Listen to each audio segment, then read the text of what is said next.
Daí começa a história, não, mas o Grupo Tigre estava envolvido. Entende? Então, hoje em dia, eu acho que a gente tem que... Tem a história como aconteceu. Tem a história como aconteceu. Mas não é mais possível contar a história como aconteceu hoje, depois do que a gente já sabe. Porque isso gera confusões. Exato. Mas porque a polícia militar, na época, daí prende as pessoas e entrega algumas fitas. Uma fita cassete, só áudio, com confissões da Beatriz e da Celina. É isso que leva à prisão, inclusive. Não, a prisão aconteceu da Zabage, porque como é que funciona a prisão no Brasil, né? Você só pode ser preso por flagrante ou por mandado de prisão. Tá. Mandado de prisão, você tem que ser, sei lá, delegado, você pede para o juiz, ou um promotor, né, tal, ou o promotor pede para o juiz e o juiz autoriza o mandado de prisão. Porque assim, na minha investigação, cheguei à conclusão que o Vilela matou não sei o quê, os indícios são esses, Entendi. Lei da base, daí o juiz assim, ok, me convenceu, tal.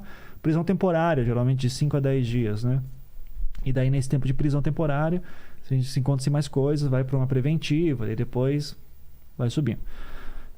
Ou você é preso por flagrante, do tipo, tá na hora, você acabou de matar a pessoa, ou fez qualquer coisa, prendeu, foi preso e tal.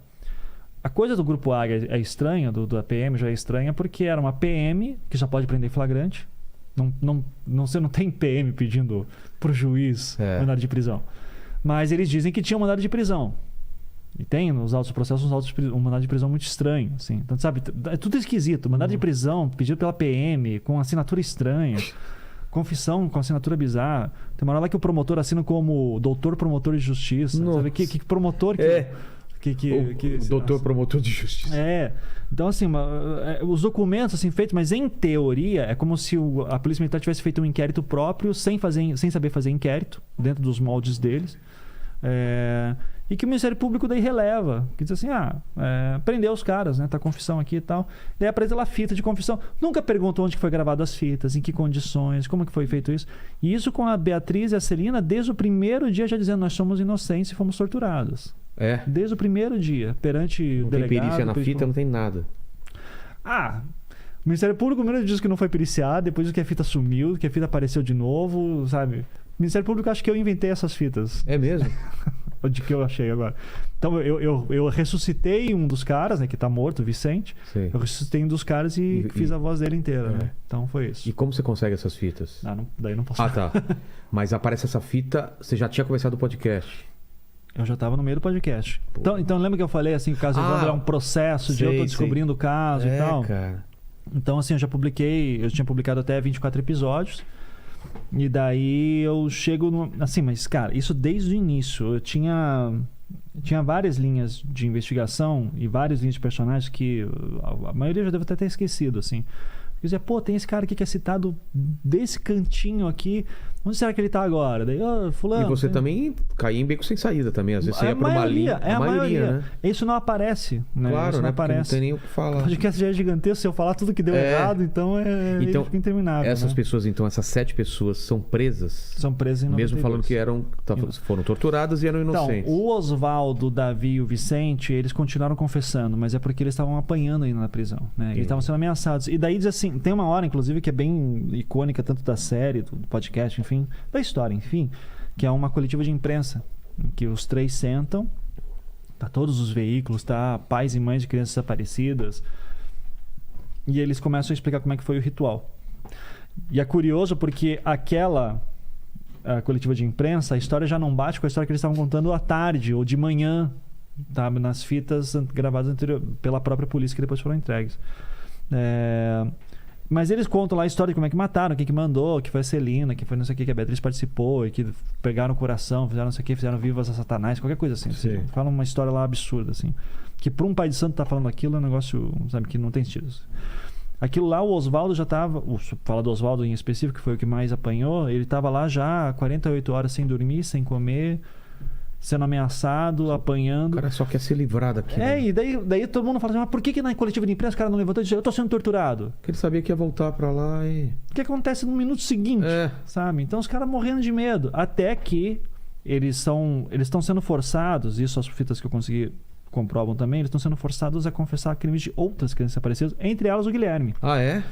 Tem um trecho lá de uma fita que aparece lá Quem que foi essa criança? Ah, desapareceu. Você vê que assim, isso aí não colou na época porque o cara não conseguiu montar a versão direito. Porque ele fala, a criança desapareceu... vocês querem saber do Guilherme, né? Ela desapareceu no carnaval. O Guilherme desapareceu em junho. Pô. Então o cara não conseguia os detalhes direito. Tá? Mas por daí tem a ver isso, porque ele não estava sendo ditado exatamente. Ele estava inventando e esperando parar de apanhar. E o policial estava talvez dando dicas. Tentativa e erro, né? Tem uma hora da confissão dessas fitas que eu consegui que o Oswaldo fala... O marceneiro. O Oswaldo Marceneiro, o policial chega assim... O Oswaldo tá falando que matou a criança de um jeito lá, daí o policial diz assim... Você corta frango lá nos seus trabalhos de Umbanda? Ele fala assim, como é que corta o frango? Ah, eu vi isso. Daí ele começa a cortar, daí ele fala assim, corta assim, daí ele corta a fita, daí daqui a pouco na próxima ele tá falando como é que cortou o Evandro igual cortava um frango. Cara. Sabe? Então Então você consegue imaginar o que aconteceu entre uma gravação e outra, né? Você vê todo o processo de construção da história. Então daí e isso, sim, quando eu peguei essas fitas, foi todo esse meu trabalho de você conseguir, de tipo, ok, eu tô aqui com um monte de gravação que eu não sei de onde quando é que foi gravado. E a opinião pública querendo matar os caras. A imprensa só colocou o que apareceu, né? Ninguém questionou. E é uma coisa assim, que se aparece uma fita hoje daquele tipo, eu quero acreditar que as pessoas ouviriam e dizer, tá estranha essa confissão, né? Mas não foi o que aconteceu na época. Ninguém questionou. Ninguém questionou. Então essas pessoas foram presas, daí o Oswaldo continuou, o Davi e o Vicente continuaram dizendo que estavam sendo torturados. Continuaram dizendo que mataram o Evandro. Todo mundo já estava falando que não aconteceu isso.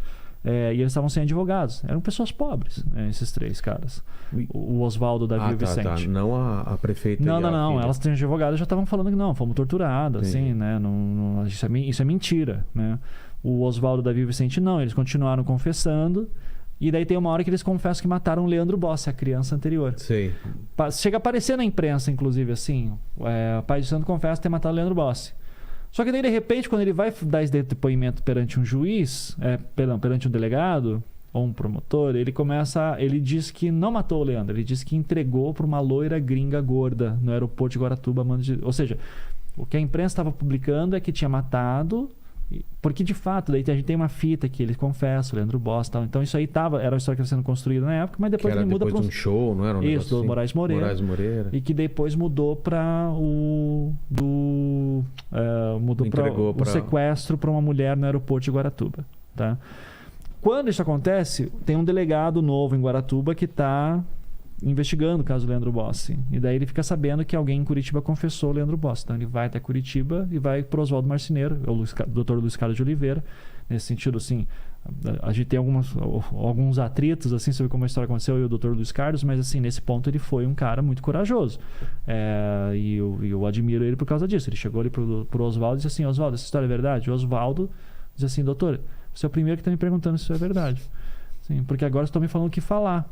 E agora você é o primeiro que está perguntando. Então, não é verdade. Eu não matei o Evandro, eu não matei o Leandro, nada aconteceu. Eu estou apanhando desde que eu apareci aqui. Faz 10 dias que eu estou apanhando. Daí o Dr. Luiz Carlos falou, então começa a falar que é tudo mentira. Confia em mim, não vai acontecer nada com você.